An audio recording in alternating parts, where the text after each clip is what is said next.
চট্টগ্রামের ভিতরে তো অনেক হল দেখছেন আপনারা, কিন্তু এত বড় হল, এত সুন্দর হল কোনোদিন কি দেখছেন? না দেখে থাকলে কমেন্ট বক্সে বলে যান।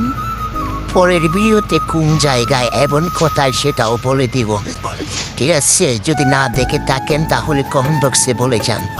ইনশাল্লাহ এবারের পর থেকে এটা নিয়ে ভিডিও হবে প্রত্যেকটা দিন। যতবার প্রোগ্রাম হবে ততবার আপনাদের মাঝে এসে দাঁড়াবো আমি, ইনশাল্লাহ। সবাই একটু সাপোর্ট করবেন এবং আমিও সাপোর্ট ব্যাক দেব, ইনশাল্লাহ। তো দেখেন কি সুন্দর, এমন কত বড়, কি সুন্দর দেখেন।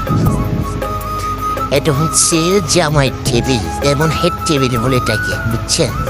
না চিনে থাকলে আপনাদের একে অক্ষর অক্ষরে চিনাবো আমি। Please support, please.